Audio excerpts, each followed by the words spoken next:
What is going on, everybody? I am Rob Westerman, the third of GBP Daily, and thank you for tuning in to the Rob Westerman Show. You can find me all over social media at GBP Daily, and if you are not already, please subscribe to the YouTube channel. I would greatly appreciate it. Rakeem is in the house. Rakeem, are you subscribed to the YouTube channel? I hope so, my man. Eviction Gang's in the chat. Green Bay or no way. Absolutely love it. It is Tuesday, October 19th or October 15th, excuse me. 2 days removed from a decisive victory over the Arizona Cardinals. Packers sitting at 4-2 right now, looking pretty dang good, all things considered, with what has went down so far this year. A little season recap coming your way. Week 1, Eagles down in Brazil on that nasty field, had control of that game early with a few turnovers, couldn't capitalize on any of them, couldn't get in the end zone, hit a couple field goals early to go up 6-0. And yeah, we ended up missing a field goal later on, couldn't convert a 2-point try, ended up losing 34-29 while Jordan Love goes down with an injured MCL. You do the math there. We should have won that game. Just absolutely should have won that game. Move on to week 2. We got Colts at home. Malik Willis and Josh Jacobs lead the way on offense.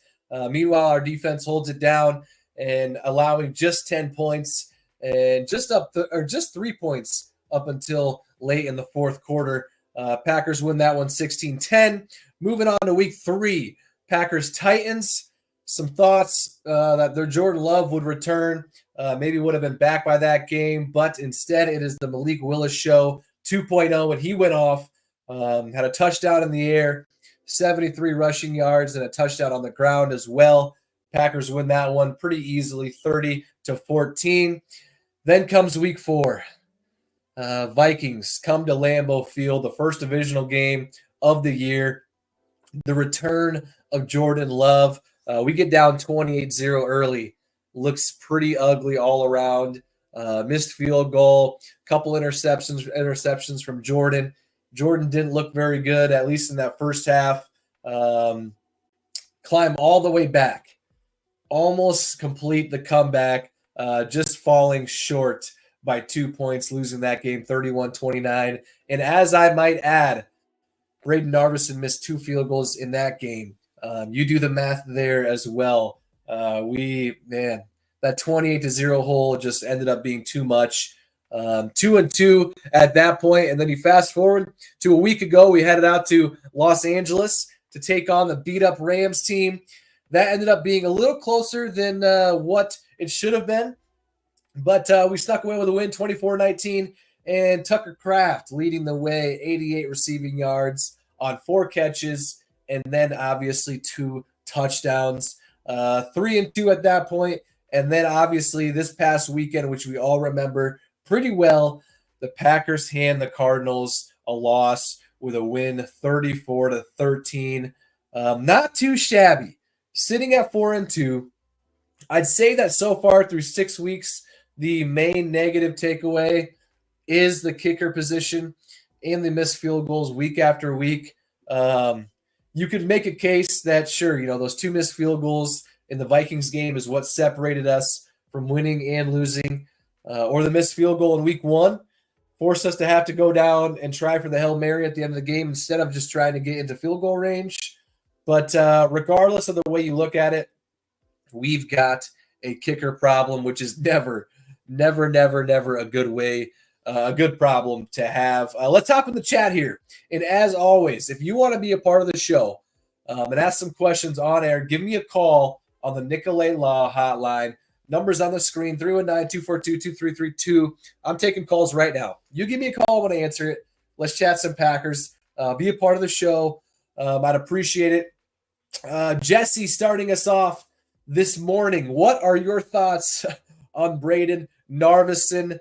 Well, Jesse, I went over it just a minute ago at the early start of the show, but emotions aside, he just hasn't been good enough. He just has not been good enough. It's as simple as that. He's 12 of 17 on his field goal attempts this year with most of those misses coming from 40 to 49 yards. He's 5 for 9 in that range. He hasn't attempted anything longer than 49 yards so far this season. If you remember correctly, he missed a 37-yarder a couple weeks ago. Those should be gimmies, and that was at Lambeau Field. Conditions were fine. No complaints there. It was just a straight-up miss. And as far as a solution, there isn't exactly an answer to our problem that we can just bring in off the street and be satisfied with, at least in my opinion. I'm not sure of the kicker free agents out there or who would be available in a so-called trade, and if the Packers would even go that route. I've heard a lot of discussion being had over this, and thinking about what do you think the Packers should do. They brought in a kicker. Seems like every other week during the preseason. Went through quite a few to try and solve the problem, and I think for the first time, I am comfortable in saying that the Packers are looking to take sort of a longer approach with Braden and see if he can improve as the season goes on. I'm not saying that's what I want to do. What I want to do is bring back Mason Crosby.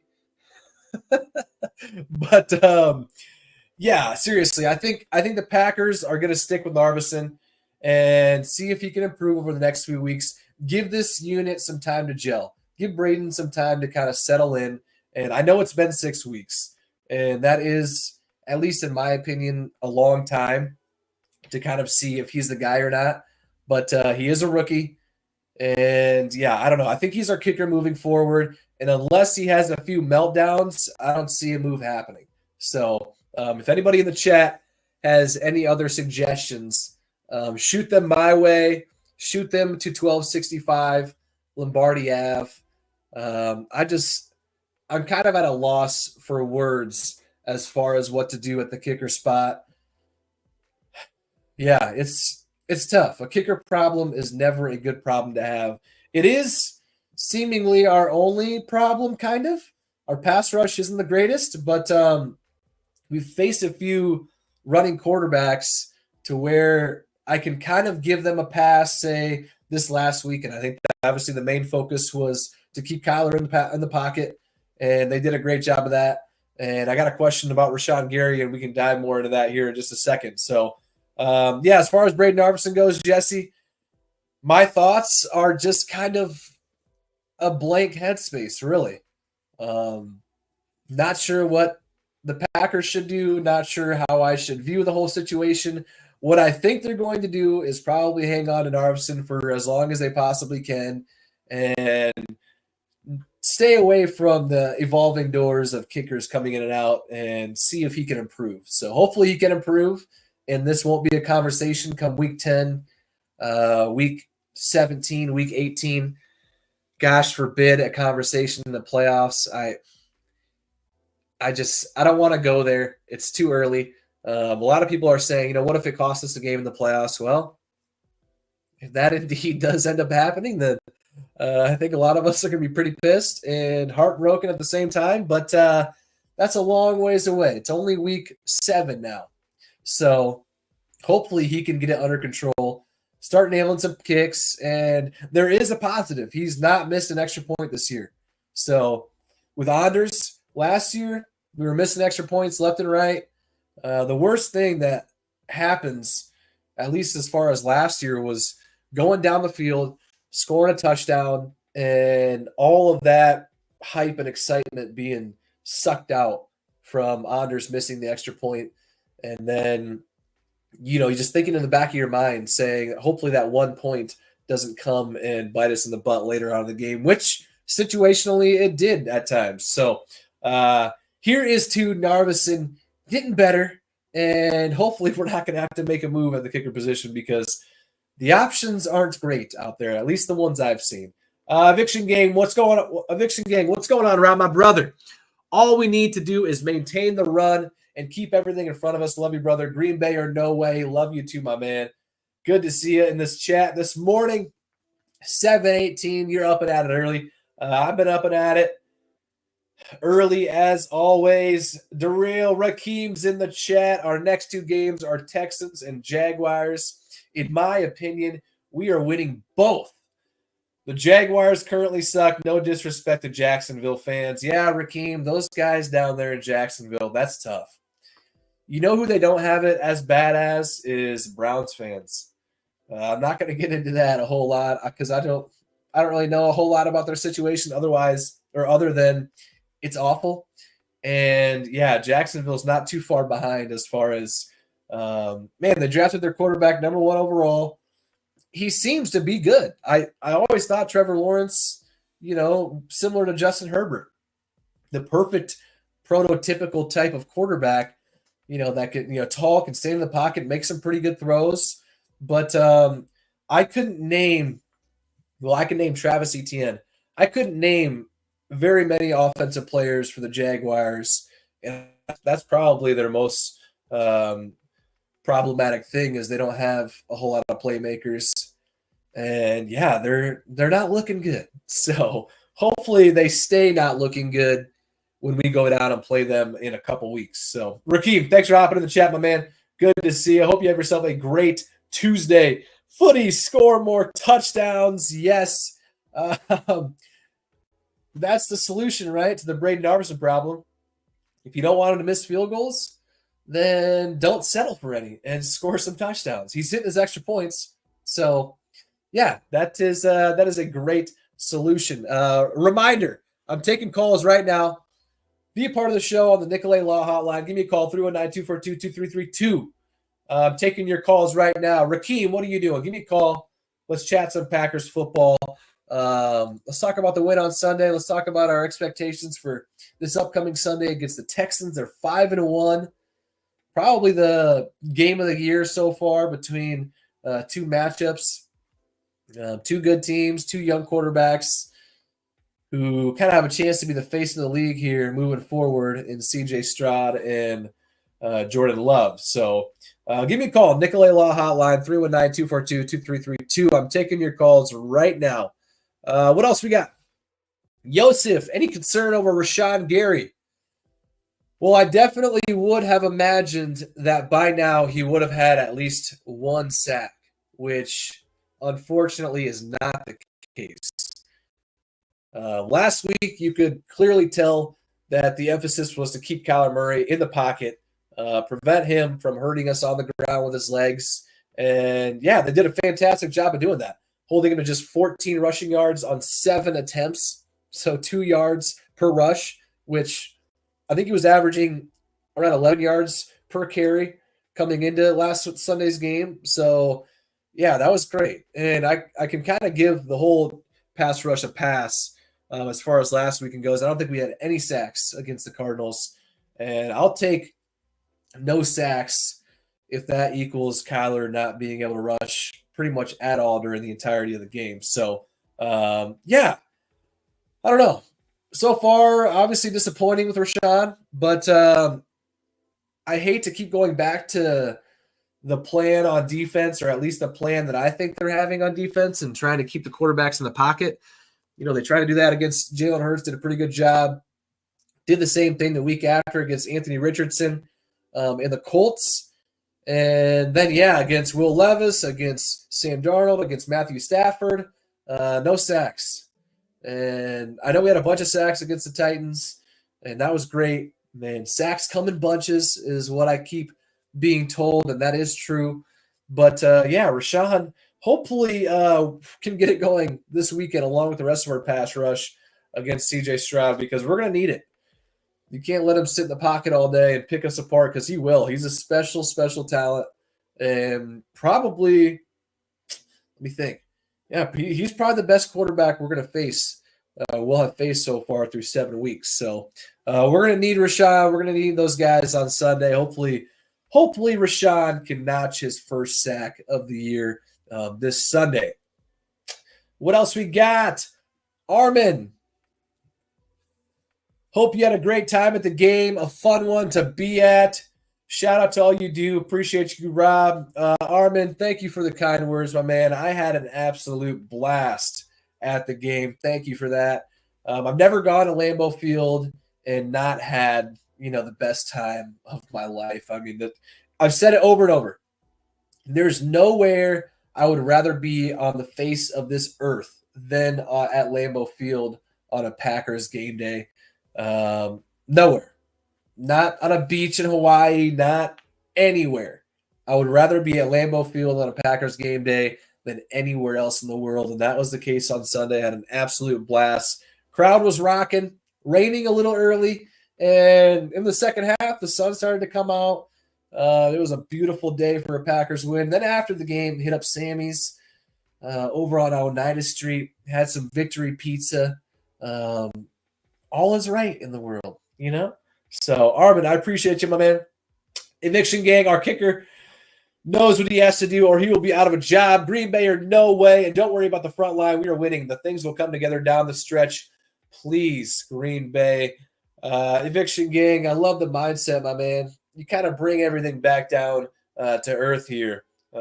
Things will come together. We're winning. You always like to nitpick things after a win as opposed to a loss. So you can't let all the negative stuff kind of bog you down and forget the fact that we did indeed win on Sunday against the Cardinals. We're 4-2.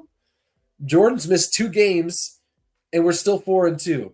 I'll take it every day of the week and twice on Sunday. So absolutely love it. All right, let's get the fact of the day rolling. It's a good one for you guys. I think you're going to like it. It's time for your Green Bay Packers Fact of the Day. Brought to you by TickPick. TickPick guarantees to have the lowest prices on Packers tickets. If you find cheaper tickets elsewhere, TickPick will give you 110% of your money back. If you want $20 off your next ticket order, use the code Packers20 at checkout. That's Packers20. This promo code can only be used in the app, so be sure to download the TickPick app today. All right, your fact of the day. Sunday's win marked the 60th regular season win of Matt LaFleur's career. He becomes the second fastest active head coach to reach 60 wins, only behind Mike Tomlin, the great and future Hall of Fame coach Mike Tomlin. He is also the second fastest to 60 wins in Packers history, only behind the GOAT, Vince Lombardi. You got to love that Matt LaFleur is our head coach, right? Kind of an under-the-radar signing at the head coaching position back when we did make him head coach over there with the Titans. I know there were some other names being thrown in the circle, like Josh McDaniels. I'm trying to think of who else was even in the running that year for coach. I think that Panthers coach, that defensive mind was in line. But the Packers opted to go with Matt LaFleur. And, yeah, so far he's killed it. He was a part of drafting Jordan Love. Him and Goody kind of paired up on that one. That turned out great. He did great with Rodgers, kind of implemented his own little spin while also including the plays and schemes that Rodgers liked. And, yeah, he's been great. And early on, yeah, I did think that Rodgers was kind of a crutch for him, helping him get to a lot of wins, but we've seen that is not true ever since Aaron has left. You know, he's been just keeping on trucking and stacking up wins. So shout out to Matt LaFleur. Love you, my man. Glad you are our head coach. And shout out to TickPick for partnering up on myself. I've used them. I used TickPick this past weekend for the game, and they legit have the cheapest tickets on the market, guaranteed. If you find tickets elsewhere that are cheaper, they will reimburse you 110% of your money. It's as simple as that. So cheapest tickets out there over at TickPick. Download the app. Use the code Packers20 for $20 off the already cheapest tickets you can find out there. What else we got? Haley, biggest threat to us in the North. Haley, I can't narrow it down to just one team because we're all so freaking good. Far and away the best division in football. We're 4-2, and technically the Packers are in last place in the division when in other divisions we'd be in first. So I do still think it's the Lions, though, as far as the biggest threat. I think Detroit's going to go into Minnesota this upcoming weekend and hopefully hand them a loss that kind of triggers a little downfall for the Vikes. I think they're kind of due for a little losing streak here. But the Bears aren't too shabby either. Every team in our division right now has the right to say that they're legit because, yeah, they've been playing like it. So, yeah, NFC North right now, by far, in a way, the best division in football, of course. Of course, we're going to have a battle all year long, and it'll be great to watch. So, Jorge, good morning, Rob. Good morning, Jorge. Have yourself a great Tuesday. Thank you for checking out the stream. As far as today's show goes, that is going to do it. I'm going to hop out of here, but as far as the content, that never stops. As you guys know, I'm always posting everything and anything Packers related all day, every single day. Be sure to be following on social media at GBP Daily. And if you are not already, it would mean a great ton if you could please subscribe to the YouTube channel. I would greatly appreciate it. The link to the YouTube is in the description of this video. It's in the social bios on all my social channels. Before you hop off, click the YouTube link, click subscribe. It's free, and I would greatly appreciate it. I'll be back at it again tomorrow, so I look forward to seeing you all then. And until then, I will catch you guys later. Thank you.